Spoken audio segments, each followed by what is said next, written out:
Try to imagine nothing. Go ahead. Close your eyes and try to visualize absolute emptiness. You probably see a black void, maybe some stars in the distance if you're feeling romantic, but essentially you picture a vacuum. You think of space as a stage, a big empty box where stuff happens. You put a planet here, a star there, maybe a confused astronaut floating in the middle. But the space itself, to you, it's just the container. It's the absence of things. I hate to break it to you, but that container doesn't exist. The idea of empty space is the greatest hallucination of the human mind. The universe isn't a box, it's a glob of jello.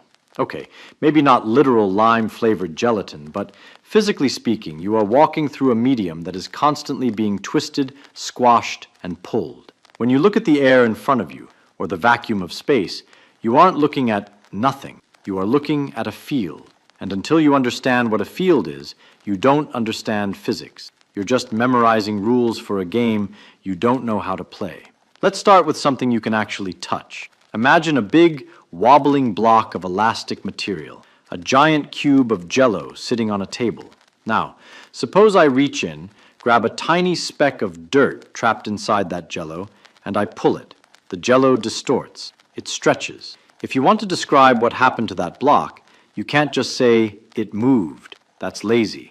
You have to describe how every single point inside that block shifted relative to every other point. We call this strain. If I pull the corner, the middle moves a little, the far side moves barely at all, and the point under my finger moves a lot. To describe this mess, we need numbers, a lot of numbers. For every tiny point in that jello, we need to know how much it stretched sideways, how much it stretched upwards, and how much it stretched forward. And it gets worse. We need to know if it twisted. Did the top slide right while the bottom slid left? That's a shear. Suddenly, this innocent block of jello is a mathematical nightmare. To fully describe the stress and strain inside it, we can't just use a single arrow. We need a concept called a tensor, a beast of a mathematical object that packages all these stretches and twists together. But here's the beautiful part. This isn't just about jello. This is how the entire universe works. Physics is the business of assigning numbers to points in space. That's it. That's the job. If you assign a single number to every point in space, like, say, the temperature, you have what we call a scalar field. Imagine a block of metal that's hot on one side and cold on the other. You can close your eyes and point to any spot inside that metal, and there is a specific number waiting for you, 20 degrees. Move an inch left, 25 degrees. The temperature doesn't jump around randomly. It changes smoothly. It forms a landscape. Now, imagine drawing lines connecting all the points that have the exact same temperature. You get these invisible surfaces, like the contour lines on a topographic map. We call them isotherms. They are imaginary, but they tell you the shape of the heat. But a single number isn't enough for the interesting stuff. Sometimes, the universe has an arrow at every point. Think about a rotating object, or water flowing in a river. At every single point in that river, the water has a speed, but it also has a direction. It's going somewhere. You can't just say, the water is moving at 5 miles per hour. You have to say, 5 miles per hour downstream. This is a vector field. Imagine the room you are sitting in right now. The air seems still, but it isn't.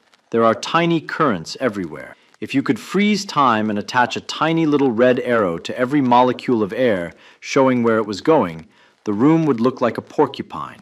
That forest of arrows is a field. Heat flow works the same way. Heat doesn't just sit there. It flows from the hot spots to the cold spots. So, superimposed over your map of temperature numbers, there is a map of heat flow arrows. And here is the rule. The heat arrow always points downhill.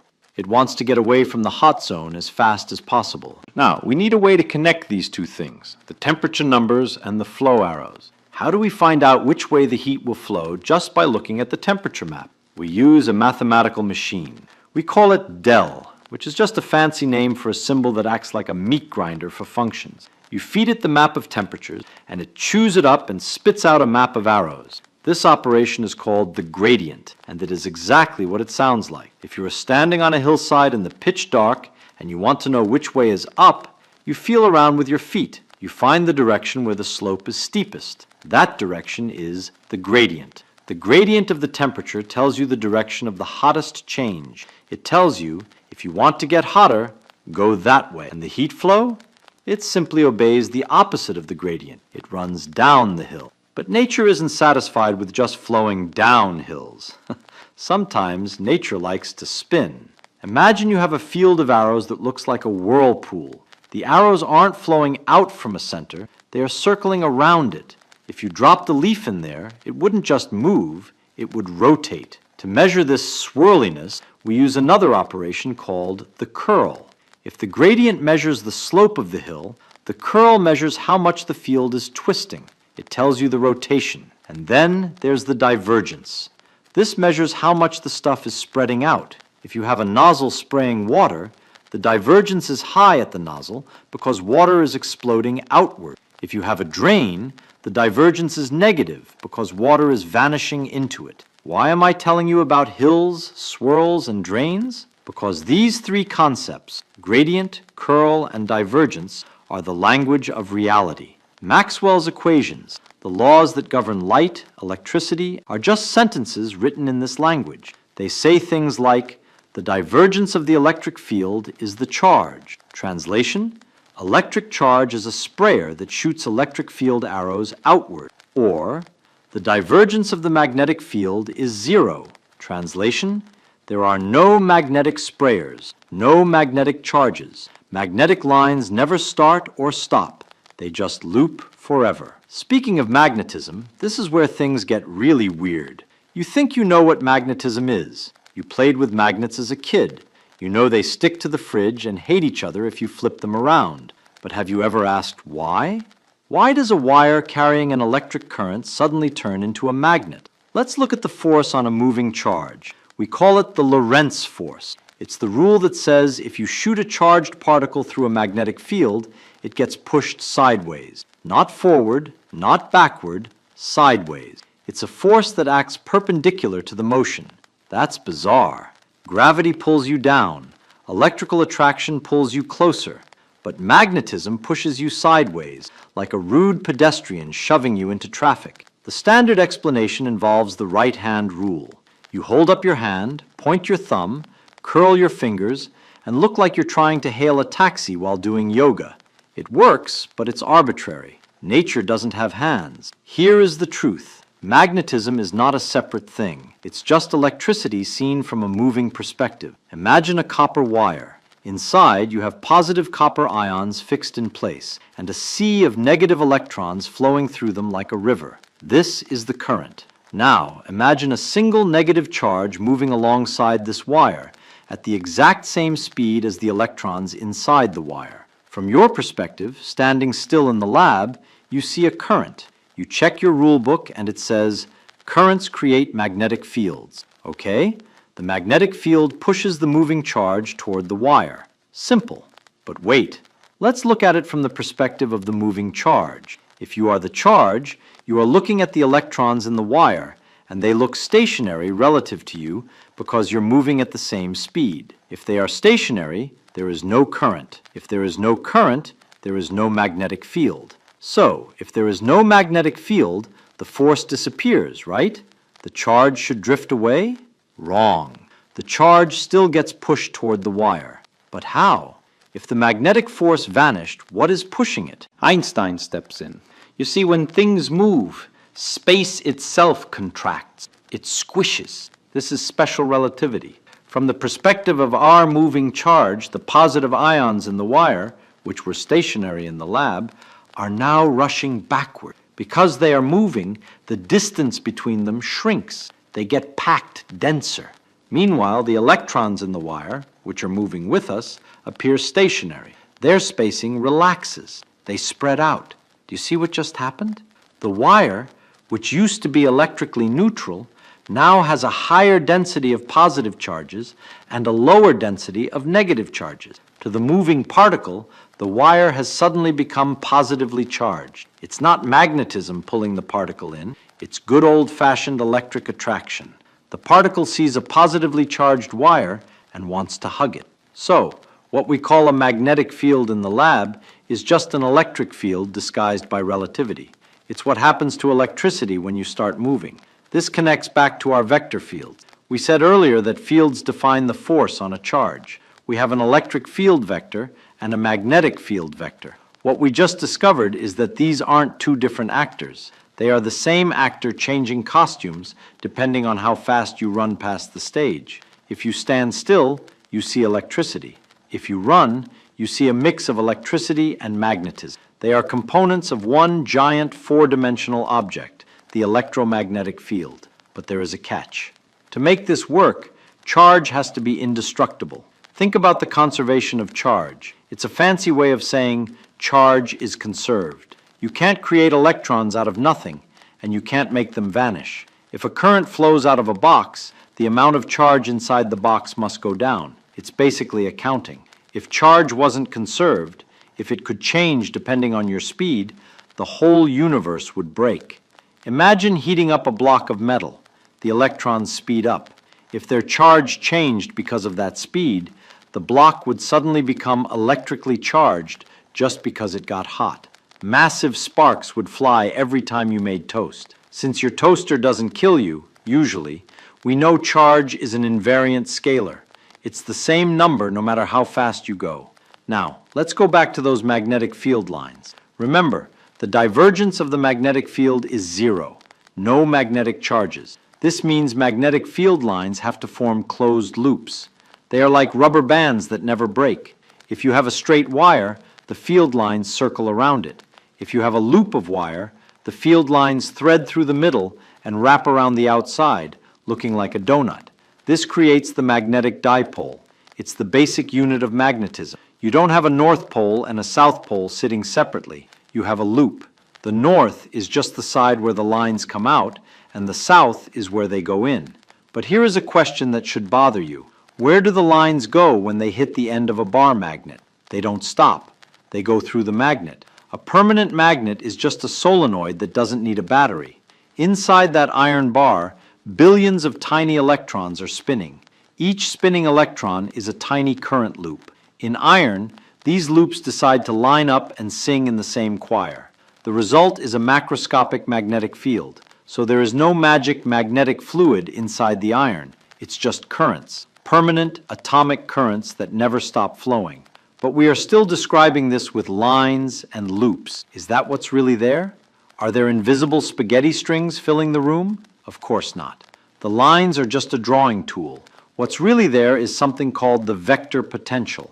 And this is where we have to abandon the high school pictures entirely and look at the machinery under the floorboards. Because it turns out the magnetic field might just be a shadow of something more fundamental, something we call A. We left off with a cliffhanger. We stripped away the magnetic field lines and realized they are just cartoons. We realized that magnetism and electricity are the same thing, just viewed from different speeds. But if we want to actually predict what the universe will do next, if we want to see the machinery under the floorboards, we need to talk about the ghost. We need to talk about A. In the simple world of electrostatics, life is easy. You have a scalar potential, voltage. It's like height on a topographic map. If you know the voltage everywhere, you just roll the ball down the hill, and that's your electric field. Simple, intuitive. But magnetism is a headache.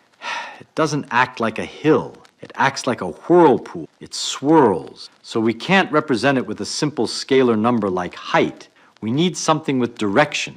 We need a vector potential. We call it A. Think of A as the momentum of space itself. Imagine a river. The water is flowing. That flow is A. If you drop a leaf in the river, it moves with the flow. But if you stick a paddle wheel in the river, it spins. That spin, that's the magnetic field. The magnetic field B is just the turbulence that happens around the edges of the flow of A. For a long time, physicists thought A was fake. They thought it was just a bookkeeping trick, a mathematical shortcut to calculate the real magnetic field. But then quantum mechanics came along and ruined the party.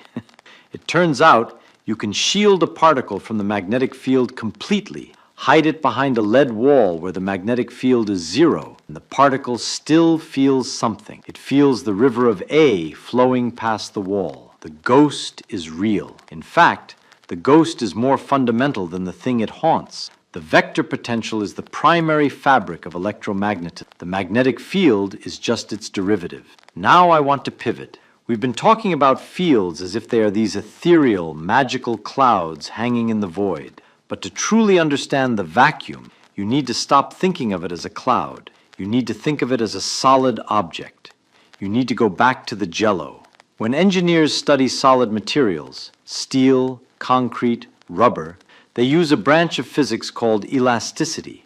And when we study the vacuum of empty space, we find the exact same mathematics. Consider that glob of jello we talked about. Suppose you twist it and squash it. To describe the internal torture of that jello, you can't just say it's under pressure.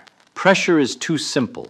It pushes everywhere equally. But in a solid, you can push on one face while pulling on another. You can twist the top while holding the bottom still. We describe this internal mess with a stress tensor. Don't let the words scare you. A tensor is just a box of numbers. If a vector is an arrow, a tensor is a machine that takes an arrow and twists it. The stress tensor tells you exactly how much force is acting on every possible surface inside the material. It tells you, on the top face, we are pushing right. On the side face, we are pulling down. And how does the material respond to this stress? It deforms. We call this strain. If a tiny speck of dust inside the jello moves from point A to point B, that's displacement. But strain is subtler. Strain measures how the neighbors of that speck moved relative to it. Did they get closer? Did they drift apart? Did they rotate around it? This is defined by the strain tensor. It's the map of the distortion. Why am I talking about engineering concepts in a script about the universe? Because energy doesn't care what it's made of. When you squeeze a spring, you store energy. When you shear a block of metal, you store energy. The amount of energy stored depends on a very simple rule. Stress times strain. How hard you push, multiplied by how much it moves. This is true for a rubber band, and it is true for the vacuum of space. An electric field is a stress. A magnetic field is a strain. The empty space between the stars is loaded with potential energy. Stored in the electromagnetic fields exactly like elastic potential energy is stored in a twisted steel beam. This is why light exists. If you kick a block of steel, a wave travels through it. We call it sound. The speed of that sound depends on two things: how stiff the material is, how hard it fights back, and how heavy it is, how hard it is to move. If you kick the vacuum, a wave travels through it. We call it light. And the speed of light? It is determined by the stiffness of the vacuum and the density of the vacuum. You have probably seen the constants epsilon 0 and mu 0 in physics textbooks. They look like boring numbers. They are not. They are the elastic constants of the vacuum. One tells you how hard space fights back against electric stress, stiffness, and the other tells you how much magnetic inertia it has, density. Light travels at c, not because it's a cosmic speed limit imposed by the police, but because that is the speed of sound in the solid block of nothingness we call the universe. But here is where the analogy gets really fun. Real materials aren't perfect. If you pull a spring too hard, it snaps. Take a piece of blackboard chalk. If you hold the ends and pull, it snaps in half. If you look at the break, it's a clean, flat cut perpendicular to the pull. Why? Because chalk is brittle. It is weak in tension. It cannot handle being pulled apart. But now, take another piece of chalk and twist it. It doesn't snap straight across. It breaks in a spiral at a 45-degree angle. It looks like a corkscrew. Why? You didn't pull it, you twisted it. You applied a shear. But the math of tensors reveals a secret. A shear is just a tension in disguise. When you twist the chalk, you are actually creating a line of maximum tension running at 45 degrees along the surface. The chalk finds this hidden tension and snaps exactly along that line. Nature is full of these hidden mechanisms. The geometry of the stress dictates the geometry of the failure. Does the vacuum of space have a breaking point? Can you pull on the electric field so hard that space itself snaps? In classical physics, no. But in quantum electrodynamics, yes. If you create an electric field strong enough, a critical field, You can literally rip particles out of the vacuum. You can tear the nothing apart and create electrons and positrons out of pure stress. The vacuum isn't just a stage. It's a material that can be stressed until it breaks into matter. So, let's revisit our opening question. What exists between the object? The answer is everything. The quantum vacuum is not empty space. It is a plenum. It is a solid medium. It is a playground of fields described by vectors, scalars, and tensors. It has a temperature. It has a flow. It has stiffness. It has inertia. It has momentum. It can be twisted, sheared, and stressed. It stores energy. It carries waves. Understanding physics isn't about memorizing that gravity pulls or magnets attract. It's about learning to see the invisible scaffolding. It's about realizing that a differential equation isn't just algebra.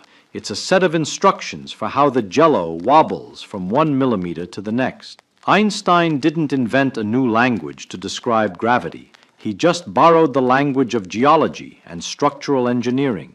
He looked at the universe and realized that space-time is just a giant, bendable solid, and gravity is just the strain tensor of the cosmos. So, the next time you look at the night sky, don't see emptiness, don't see a void, see the fields, see the tensors stretching and squeezing in the dark, see the huge invisible river of vector potential swirling around every wire and every atom. The universe is a crowded place, and the nothing is the heaviest thing in it. Never be ashamed to ask simple questions. While many try to look smart, it's often the ones labeled as fools, those who dare to ask silly questions, who uncover truths no one else has the courage to explore. All the great names in history, scientists, entrepreneurs, leaders, and thinkers, have one thing in common: curiosity. It was curiosity that pulled us out of caves and carried us to the stars. It was curiosity that made someone look at fire and wonder, what if I could control this? Every leap in our evolution, every step in our story was born from someone who dared to ask the question others were too afraid to ask.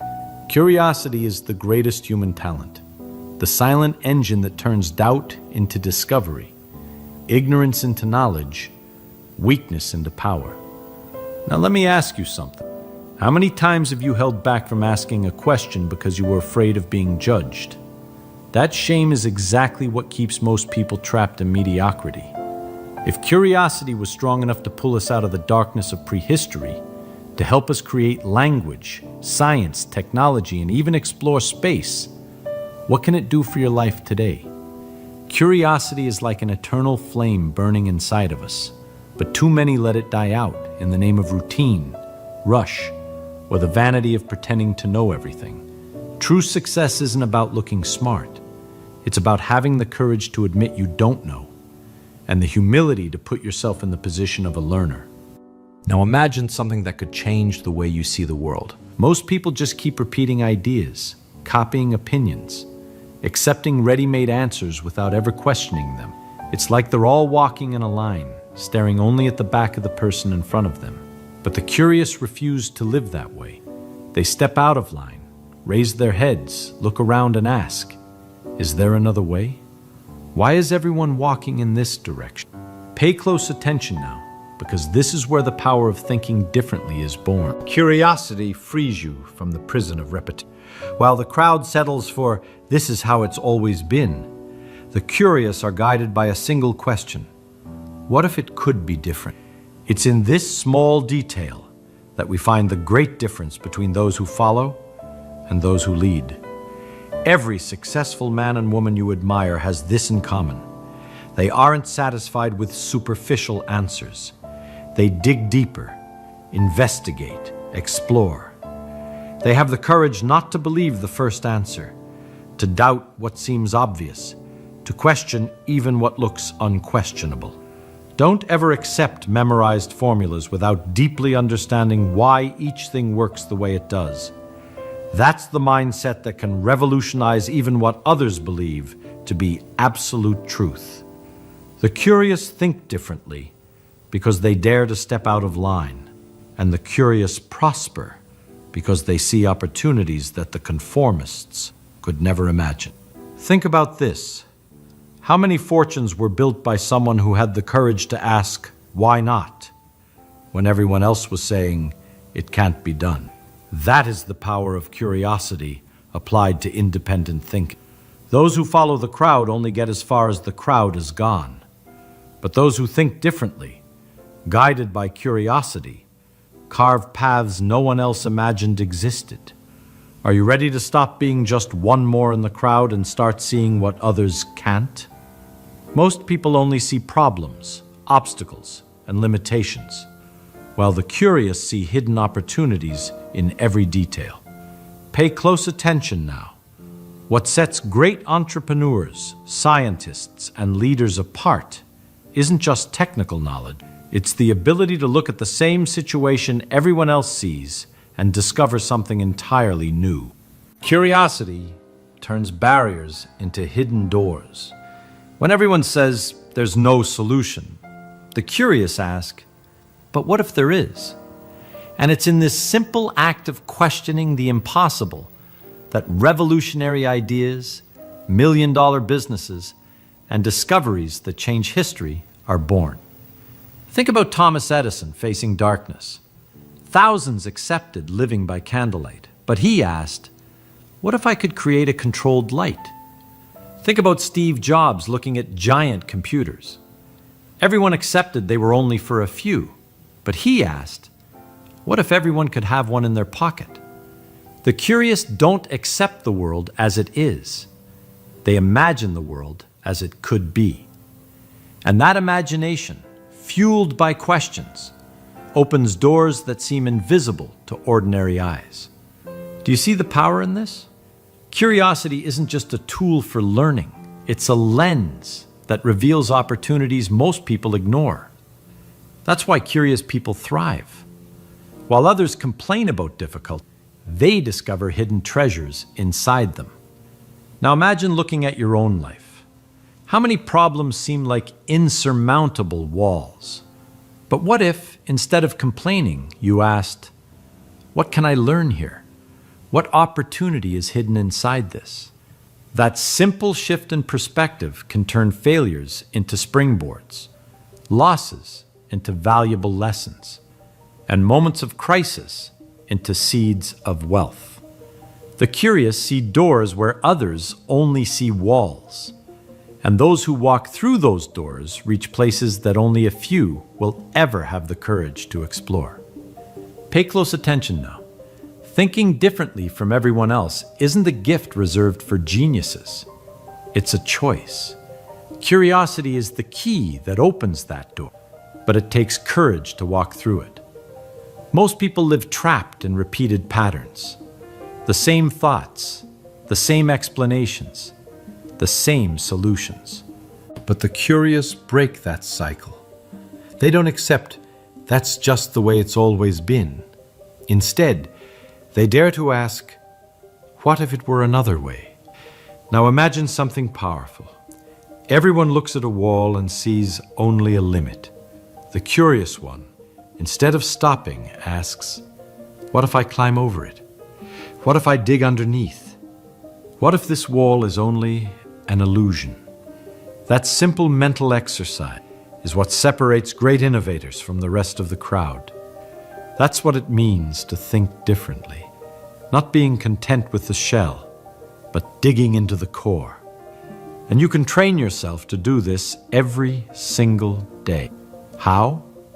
First, don't accept ready-made answers. Always ask, why is it this way? What would happen if it were the opposite? Second, question your own certainties. The most dangerous ideas are the ones you never dare to doubt. Third, simplify. If you can't explain something clearly, it means you don't truly understand it. This is the technique that allows anyone to learn quickly and even teach better than so-called experts who overcomplicate what should be simple. Do you see the power in this? Those who think like the majority get the same results as the majority, but those who think differently, guided by curiosity, discover shortcuts, create new solutions, and find hidden opportunities. The crowd runs in circles. The curious draw straight lines. toward the future. And now I ask you, are you willing to abandon the safety of following the crowd, to live the freedom of thinking for yourself?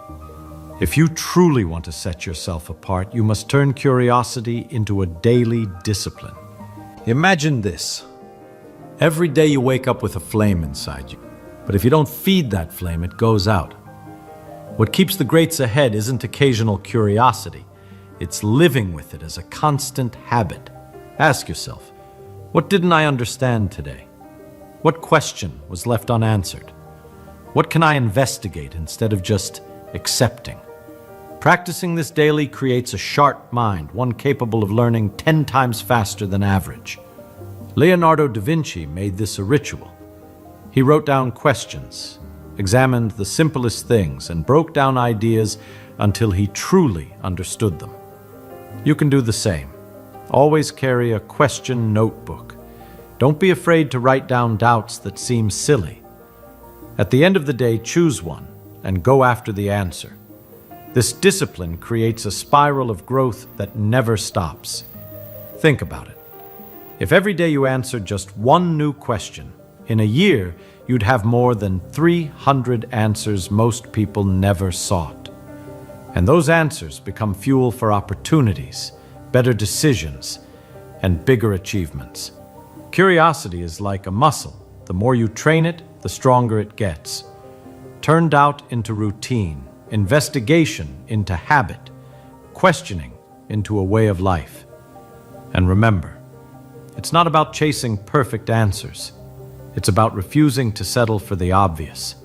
Those who cultivate curiosity every single day build a mind that cannot be stopped. Imagine with me something that could change the way you live forever. Every innovation, every breakthrough, every achievement that transformed the world began with a curious mind that refused to accept reality as it was. Pay close attention now. The curious don't wait for the future to arrive. They build it. It was curiosity that led explorers to cross unknown oceans, scientists to question dogmas, and entrepreneurs to reinvent markets. And it's curiosity that can lead you to create the future of your own life. While most people are content to repeat, the curious dare to imagine. While others wait, the curious take action. While others say it can't be done, the curious ask, how can it be done? That's the difference between those who merely survive and those who thrive. The curious not only learn more, they live more, because every day becomes a laboratory, every conversation an opportunity, every challenge an invitation to grow. Do you understand the power of this? If you choose to live with curiosity every single day, you will build a mind that cannot be imprisoned by routine, that is unshakable in the face of problems, and limitless when it comes to opportunities.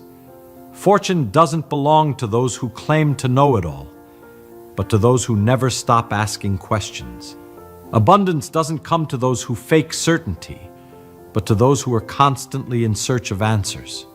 So I want you to declare it right now, with courage. Leave a comment below.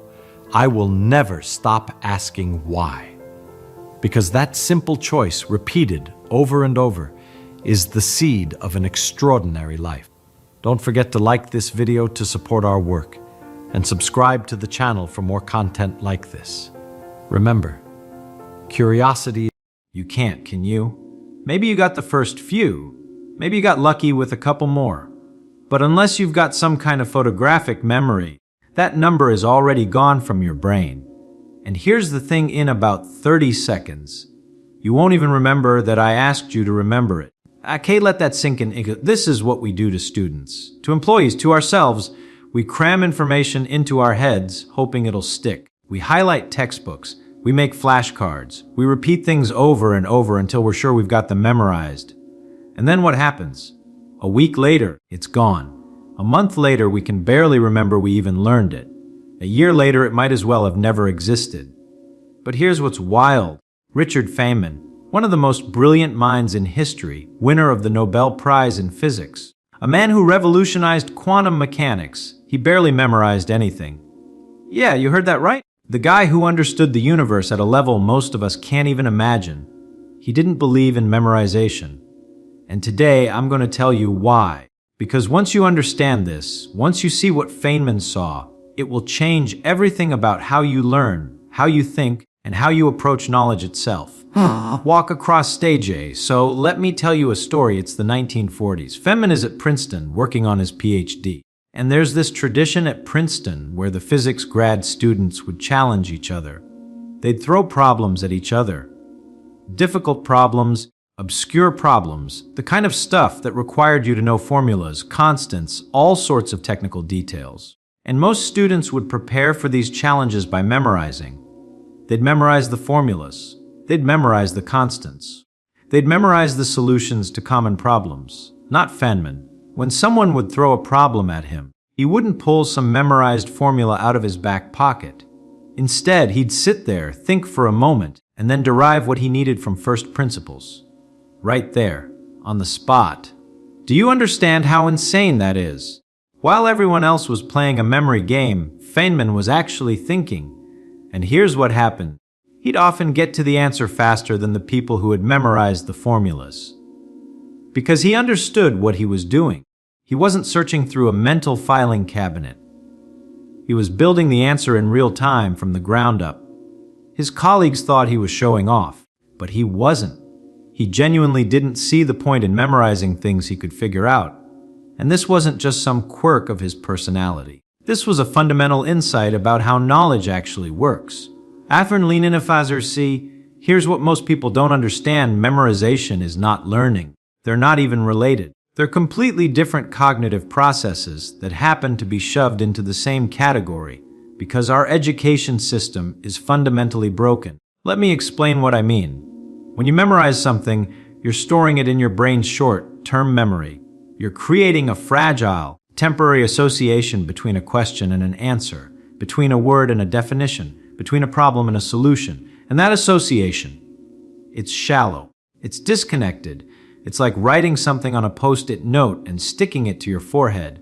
Sure, it's there, but it's not part of you. But when you understand something, when you truly understand it, you're not storing information, you're building connections.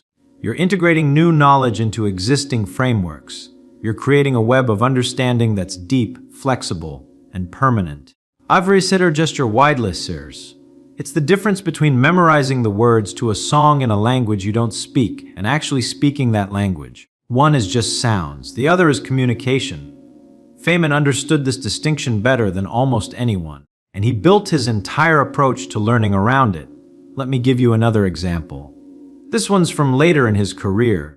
I share this story with energy if Feynman is at Los Alamos working on the Manhattan Project, the atomic bomb. And they're dealing with incredibly complex calculations. The kind of stuff where if you get one number wrong, you could cause a catastrophic accident. And there's this one physicist, brilliant guy, great credentials, who has memorized all the relevant equations. He can recite them perfectly. He knows all the constants. He's like a walking textbook. One day, someone asks him a question about neutron diffusion, and he rattles off the equation. Perfect, exactly right. And then Feynman asks him, but what does that equation actually mean? What's physically happening? Pause, the guy freezes. Because he doesn't know. He's memorized the equation, but he doesn't understand it. He can't visualize it. He can't explain what's actually happening with the neutrons. And this terrifies Feynman, because they're building a bomb, and this guy is making calculations that could kill people. But he doesn't actually understand what he's calculating. So Feynman starts pushing. What happens if we change this parameter? What if the geometry is different? What if we use a different material? And the physicist can't answer, because he only knows the equation for the specific case he memorized. He can't adapt. He can't think. He can only recite. Inside direct statement tease. This is the danger of memorization. It creates the illusion of knowledge without the substance of understanding. And it's everywhere. In schools, where students memorize for tests and forget everything the next week. In businesses, where people memorize processes without understanding why they work. In life, where we repeat advice we've heard without thinking about whether it actually applies to our situation. We've built an entire culture around memorization, and it's making us stupid. Walk to the other side now. You might be thinking, wait a minute. Aren't there some things you just have to memorize, like multiplication tables, or the periodic table, or people's names? A fair question. Let me address this head on. Feynman's position wasn't that you should never memorize anything. His position was that you should only memorize things after you understand them, and even then, only if you need to access them quickly. Let me break this down. Multiplication tables. Yeah, it's useful to know that 7 times 8 is 56. But here's the thing, you should learn that by understanding what multiplication actually is, by visualizing 7 groups of 8 objects, by seeing the pattern, by understanding the relationship. Once you understand it, the memorization happens naturally. You don't have to force it. Your brain automatically starts recognizing the pattern and retrieving it faster. But if you just drill 7 times 8 is 56, without understanding what that means, you're building a house on sand. The moment you need to do 7 times 9, or understand why 7 times 8 gives you that particular number, you're lost. Understand, point to audience, see the difference. Understanding first, memorization as a side effect. The periodic table, same thing. Feynman didn't memorize the periodic table, but he understood atomic structure so deeply that if you asked him about an element, he could tell you its properties based on where it sits in the table. He understood the why behind the what. People's names? Okay, that's different. That's pure memory because there's no logic to it. John could just as easily be called Steve. But even here, Feynman had a technique. He'd associate names with something meaningful. He'd create a story, a connection, a reason to remember. He'd turn arbitrary memory into understanding. Pause. The point is, smart people don't waste their mental energy on memorization. They invest it in understanding, because understanding is infinitely more powerful. Let me show you why. Get into teaching mode. Imagine you're trying to learn about World War II. You could memorize dates. Pearl Harbor, December 7th, 1941. D-Day, June 6th, 1944. V-Day, May 8th, 1945. And you know what? You could pass a test with that information. You could fill in the blanks. You could get a good grade. But do you understand World War II? No. You've got isolated facts floating in your head with no context, no connections, no meaning. Now imagine instead you understand the causes of the war, the geopolitical tensions, the economic factors, the rise of fascism, the consequences of World War I. Once you understand the story, the why behind the what, the dates become obvious. Of course, Pearl Harbor happened when it did. Of course, D-Day happened after years of preparation. Of course, the war in Europe ended before the war in the Pacific. Gesture, the dates aren't random facts to memorize. They're inevitable consequences of understanding the story. And here's the beautiful part. If you forget a date, you can reconstruct it from your understanding. But if you only memorize the date and you forget it, it's gone. You've got nothing. Understanding is robust. Memorization is fragile. Feynman knew this. That's why he spent his time building understanding, not stockpiling facts. They share this next story. There's this famous moment from one of Feynman's lectures at Caltech. He's teaching introductory physics, and he's explaining the concept of energy. Now, most physics teachers would define energy. They'd write the equation. They'd list the different types of energy. Kinetic, potential, thermal, chemical, nuclear. Students would dutifully write it all down and memorize it for the test. Not Feynman. Instead, he tells a story. He says, imagine a child is 28 blocks. And his mother, who's very methodical, knows that every evening when she puts him to bed, there should be 28 blocks in his room. But she comes in one evening and she only counts 27 blocks. Where's the missing block? She searches. Under the bed. No. In the toy box? No. Finally, she opens the window and looks outside, and there it is, 1 block in the garden. The next day, she counts again, 28 blocks. But then later, she counts only 26. Where are the missing 2 blocks? This time, the toy box is closed. She opens it. There are 2 blocks inside. The total is back to 28. Sometimes the blocks are in the room. Sometimes some are in the garden. Sometimes some are in the toy box, but the total number of blocks never changes. They just move around. Pausers, and then Feynman says, that's what energy is. It's like the blocks. It changes form. Sometimes it's motion, sometimes it's heat, sometimes it's light, but the total amount never changes. We can't see energy directly, just like the mother can't always see all the blocks. But we know it's there, and we know it's conserved. Well, let that land now. A student who heard that story doesn't need to memorize the law of conservation of energy. They understand it. They can visualize it. They can explain it to anyone. But a student who just memorized energy is conserved has nothing, just words, no understanding, no ability to apply it to new situations. This is what Feynman did. He turned everything into understanding. He never asked students to memorize. He gave them mental models, stories, ways of seeing the world that made memorization unnecessary. Get more intense. And here's what's crucial. This approach doesn't just work better for learning. It works better for everything. Think about your own life. When have you been most effective? When you were following memorized rules and procedures? Or when you actually understood what you were doing and why? When you understand something, you can adapt. You can improvise. You can handle unexpected situations. You can transfer your knowledge to new contexts. But when you've just memorized something, you're stuck. The moment reality doesn't match your memorized script, you're lost. I saw this constantly when I was teaching. Students would memorize procedures for solving certain types of math problems. And as long as the problems looked exactly like the examples, they were fine. But the moment I'd change the problem slightly, use different numbers, rearrange the question, apply the same concept in a new context, they'd panic. You didn't teach us this? But I had taught them. I'd taught them the concept. They just hadn't learned it. They'd memorized the surface without understanding the depth.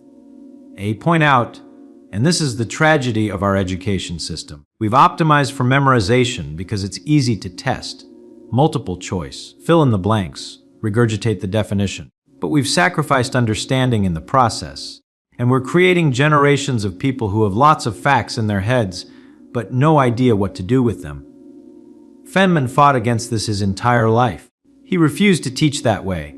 He refused to learn that way. He refused to accept it as the standard. Let me tell you about the textbook incident. So share this with Building Energy. So Feynman gets asked to serve on the California State Board of Education. They want him to help evaluate science textbooks for schools. He figures, sure, he can help pick good books. How hard can it be? He gets the books. There are dozens of them, thick books, impressive looking, published by major education companies. And he starts reading. And the more he reads, the more horrified he becomes. The books are full of words, scientific sounding words, complex terminology, fancy diagrams. Everything looks very educational. But when Feynman actually tries to understand what the books are teaching, he realizes they're teaching nothing. There's one book that has an entire section on energy. Pages and pages about energy. It defines energy. It categorizes energy. It lists types of energy. Kinetic energy, potential energy, thermal energy, chemical energy. But nowhere does it explain what energy actually is. It never helps the student understand the concept. It just gives them words to memorize. Jet frustrated on stage, there's another book with a picture of a dog and a cat and a motorcycle. And the caption says, "Do you see any energy in this picture?" Feynman almost throws the book across the room, because energy isn't something you see.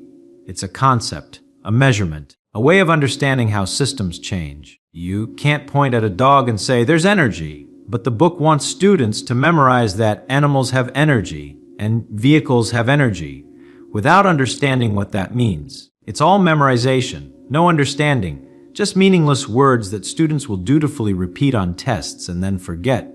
Feynman writes up his evaluation. He's scathing. He says these books are worse than useless.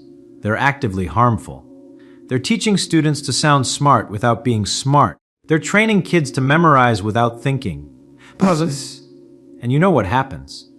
The committee ignores him. The books get approved anyway. Because the system doesn't actually care about understanding. It cares about the appearance of education. And that broke Feynman's heart. Slow down, get personal. But here's what I want you to understand. You don't have to accept that system. You don't have to learn that way. You don't have to operate that way. You can choose to understand instead of memorize. You can choose to think instead of regurgitate. You can choose to be like Feynman. And it's not even harder. It's actually easier. Let me show you what I mean. When you try to memorize something, you're fighting against your brain's natural tendencies. Your brain doesn't want to store arbitrary information. It's not good at it. That's why memorization feels like work. That's why you have to keep reviewing things. That's why information leaks out of your head. But when you understand something, you're working with your brain's natural tendencies. Your brain loves patterns. It loves connections. It loves stories. It loves understanding. I get excited. That's why you can remember entire movies you've seen once, but you can't remember what you studied for 3 hours last night. The movie made sense. It had a story. It had connections. It had meaning. Your brain held onto it effortlessly. That's what understanding does. It turns learning from something you have to force into something that happens naturally. Feynman knew this. That's why he learned faster than almost anyone. Not because he had a better memory. He didn't. Because he built understanding, which is infinitely more efficient than building memory. Let me give you a practical example from my own life. Share personal story. I used to think I was bad at remembering names. I'd meet someone, they'd tell me their name, and 30 seconds later I'd forget it. It was embarrassing, so I tried all the memory tricks. Repeat the name 3 times. Associate it with someone famous. Create a mental image. None of it worked consistently. Then I learned Feynman's approach. Instead of trying to memorize names, I started trying to understand people. When I meet someone now, I don't just hear their name and try to remember it. I ask questions. Where are they from? What do they do? What are they interested in? I build a mental model of who they are. And suddenly, I don't forget names anymore. Not because I got better at memorization, but because the name becomes part of a rich context of understanding. The name isn't an arbitrary sound I have to remember. It's attached to a person I understand. That's the point. That's the power of understanding over memorization. It works even for things that seem like pure memory tasks. Now let me tell you what this looks like in practice. How do you actually learn through understanding instead of memorization? A teaching mode. First, ask why. Constantly. Don't accept information at face value. When someone tells you something, ask why is that true? What makes it work that way? What would happen if it were different? This is what Feynman did constantly. He drove people crazy with his questions. But those questions were how he built understanding. When a textbook says, like charges repel, don't just memorize it. Ask why. What's actually happening between those charges? What force is at work? Why does it work that way? When your boss says, we do it this way, don't just follow the procedure. Ask why. What's the goal? What problem is this solving? What would happen if we did it differently? A hard count points second, explain it simply.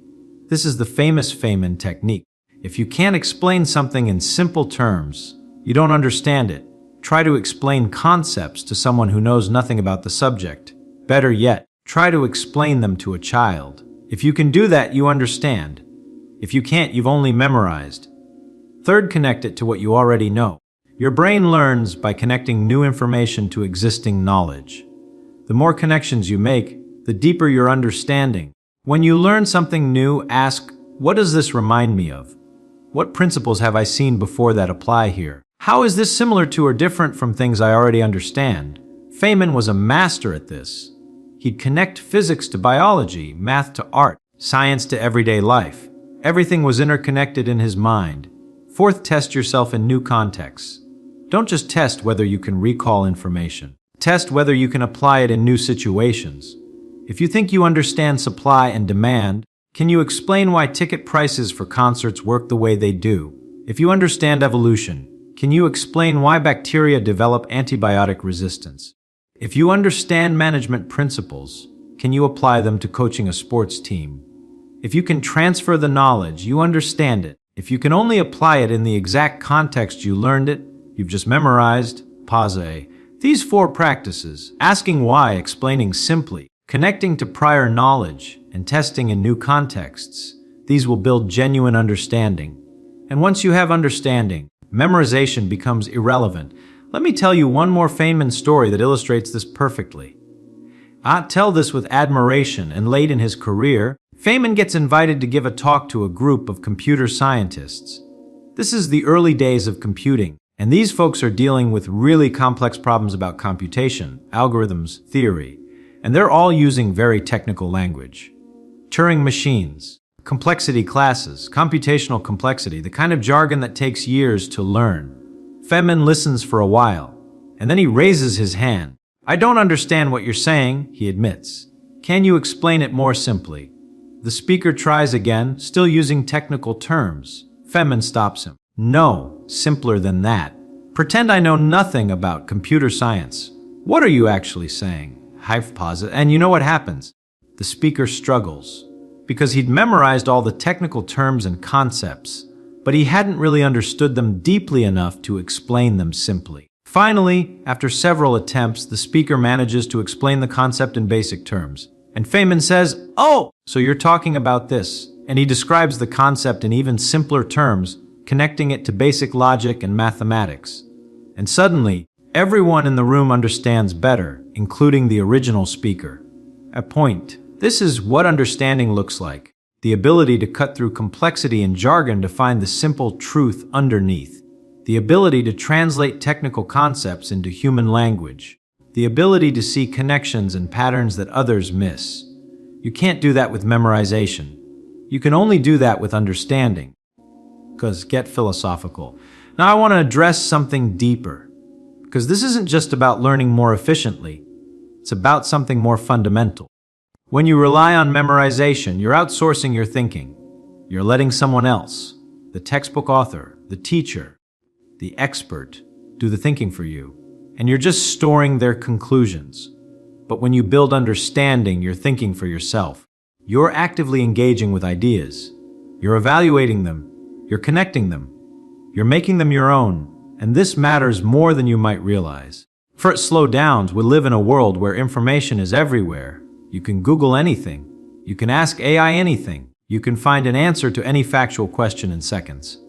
In this world, memorization is obsolete. It's a skill that made sense when information was scarce and hard to access. But now, it's pointless. What matters now is understanding. The ability to think clearly, the ability to evaluate information, the ability to see patterns and connections, the ability to solve novel problems. These are the skills that can't be outsourced to Google or AI. These are the skills that make you valuable. These are the skills that make you smart. And these are the skills that Feynman exemplified. Get passionate. He didn't know everything. He forgot things. He had to look things up. But when he engaged with a topic, he understood it at a level that most people never reach. And that's what made him brilliant. Not his memory, his understanding. I'll give you one final example that drives this home. I build to this story. Near the end of his life, Feynman was diagnosed with cancer. He knew he was dying, and someone asked him if he had any regrets about his career. He said no. He'd had a wonderful time. He'd played with ideas. He'd explored. He'd understood. But then he mentioned one thing that bothered him. He said he was frustrated that he'd spent time on some problems that turned out to not be that important. Problems that other physicists had said were crucial, but that he'd worked on without really questioning whether they mattered. Oh, pause. I should have trusted my own understanding more, he said. I should have thought more carefully about what problems actually mattered instead of just following what everyone else said was important. Even at the end of his life, what bothered him wasn't that he hadn't memorized enough. It was that he hadn't understood enough, that he hadn't thought deeply enough, that he hadn't trusted his own understanding enough. Contra direct addressee. And this is what I want you to take away from this. The goal isn't to have more facts in your head. The goal is to understand more deeply, to think more clearly, to see the world more accurately. Memorization gets you facts. Understanding gets you wisdom. Memorization makes you a walking encyclopedia. Understanding makes you a thinker. Memorization lets you answer questions. Understanding lets you ask better questions. Let's walk to center stage. So here's my challenge to you. Stop trying to memorize things, seriously. Stop. The next time you're learning something, don't ask, how do I remember this? Ask, how do I understand this? Don't highlight, don't make flashcards. Don't repeat things until they stick. Instead, ask questions. Make connections. Explain it to someone. Test it in new contexts. Build understanding, not memory. And watch what happens. You'll learn faster. You'll retain more. You'll be able to apply knowledge in ways you never could before. You'll become smarter. Not because you have more information, but because you understand more deeply. This is what Feynman did. This is why he was brilliant. Not because he was born with some special brain, but because he chose understanding over memorization. every single day, and you can make that same choice, starting right now. Look directly at audience. Think about something you're trying to learn right now, something you've been memorizing or trying to memorize, and ask yourself, do I actually understand this? Could I explain it to a 10-year-old? Could I apply it in a completely different context? Do I know why it's true? Not just that it's true. If the answer is no, then stop memorizing. Start understanding, ask why. Make connections. Explain it simply. Test it in new ways. Do the work of thinking instead of the work of memorizing.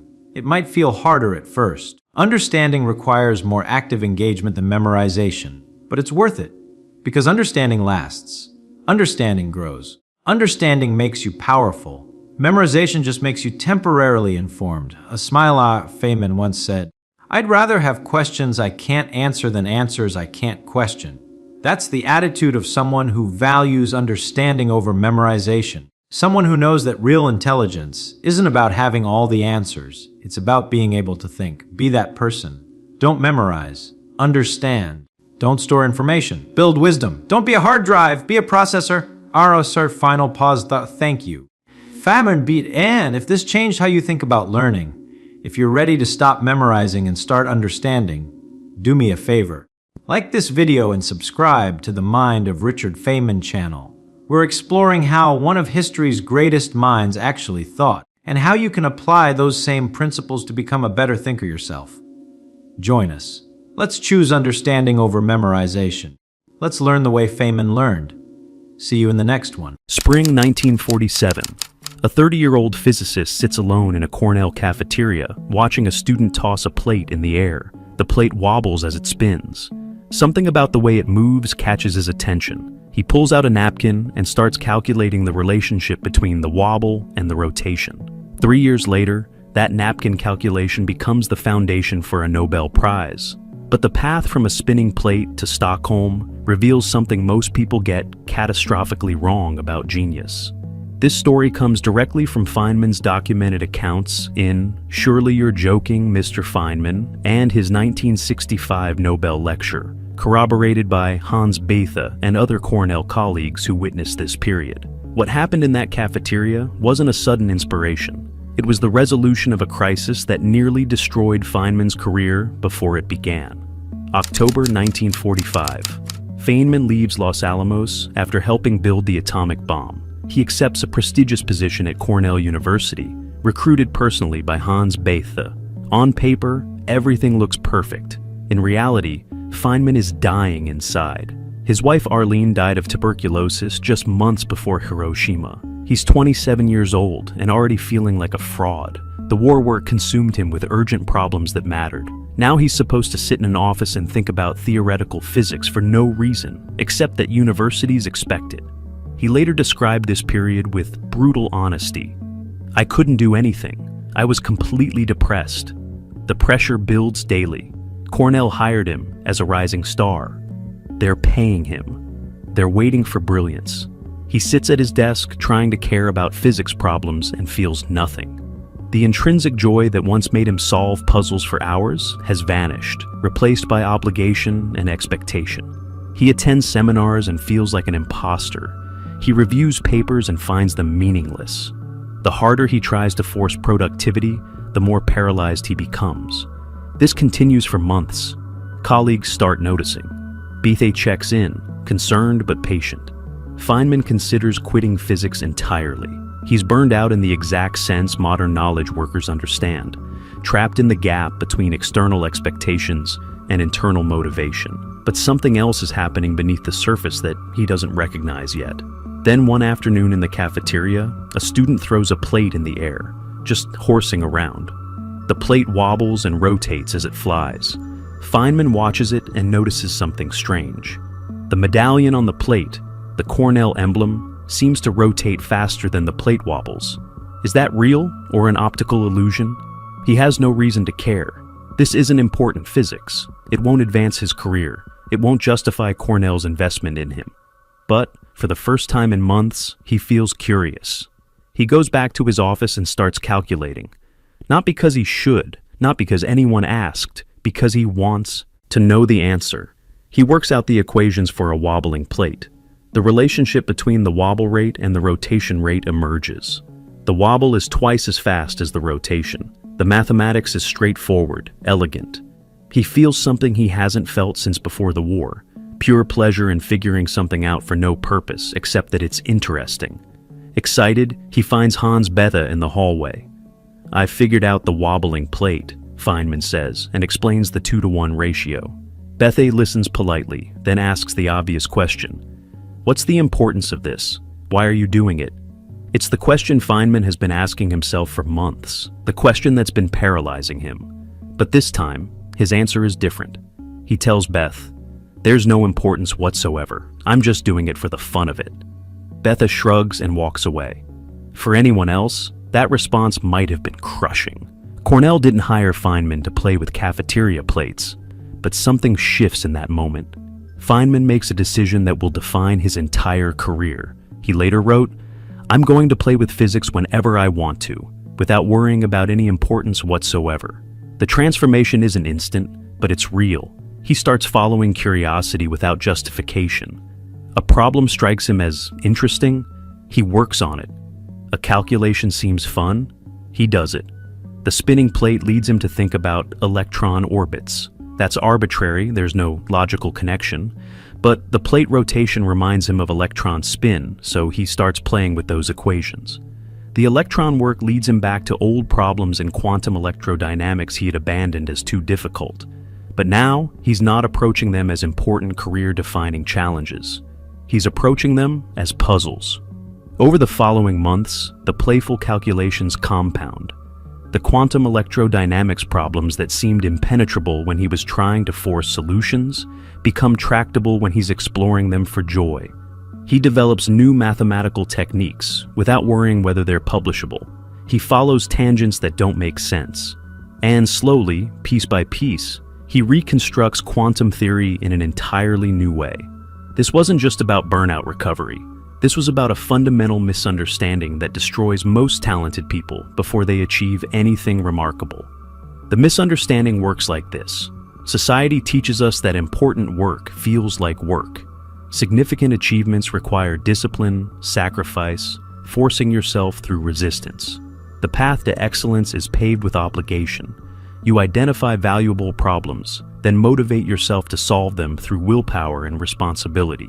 This logic sounds reasonable. It's completely backwards. What Feynman discovered in that cafeteria was that the causality runs the opposite direction.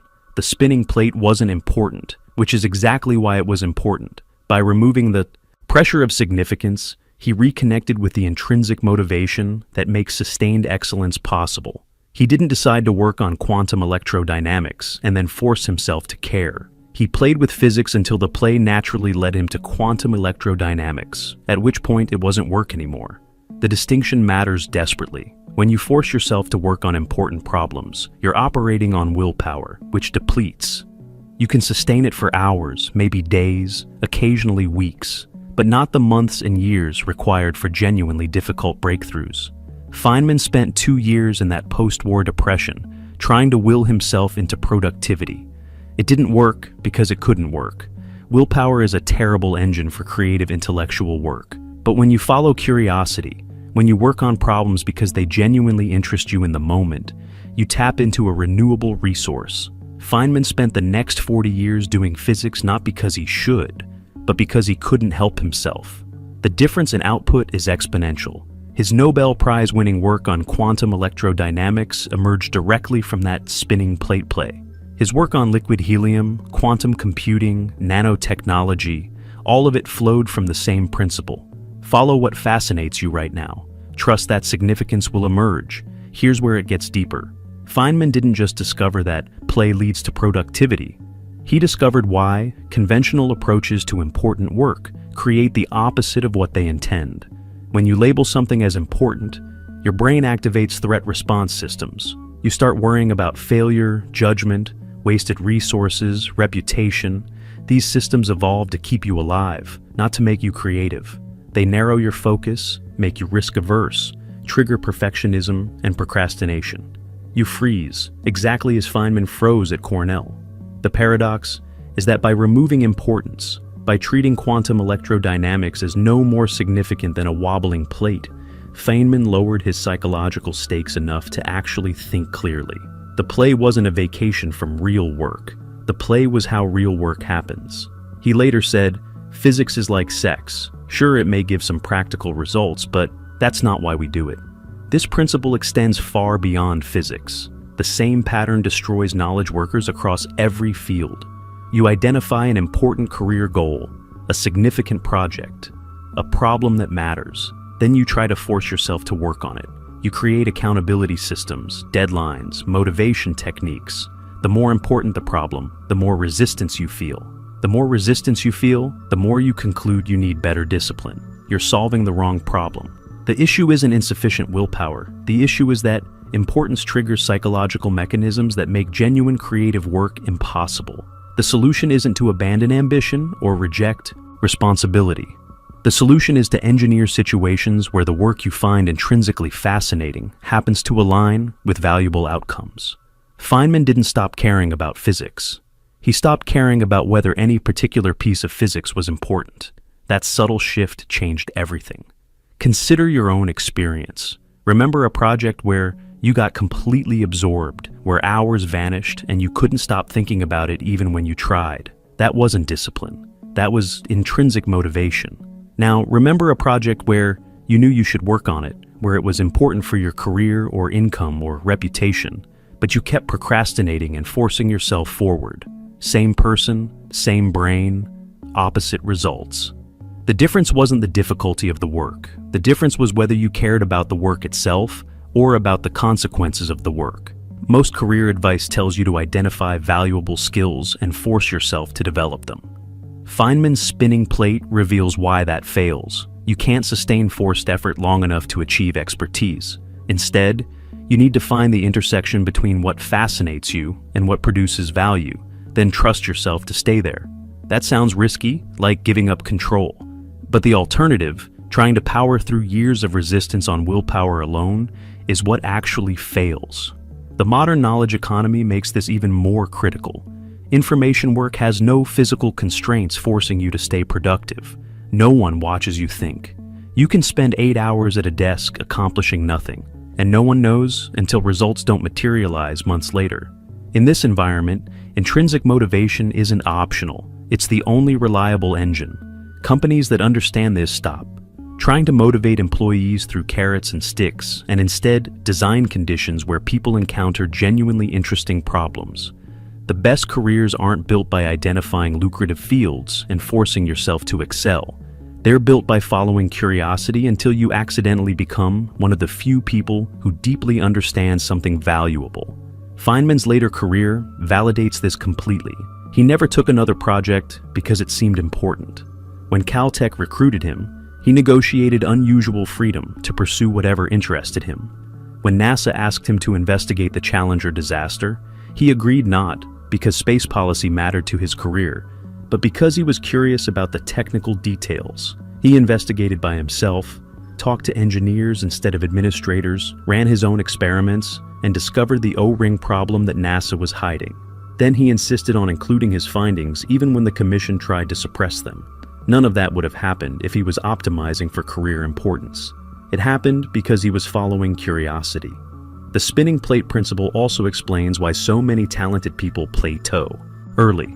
They achieve initial success through some combination of ability and effort, then conclude they should double down on whatever worked. They professionalize, they optimize for visible metrics, they take on responsibility and importance, and they stop playing. The play was the engine generating the success they're trying to scale. By removing it, they guarantee stagnation.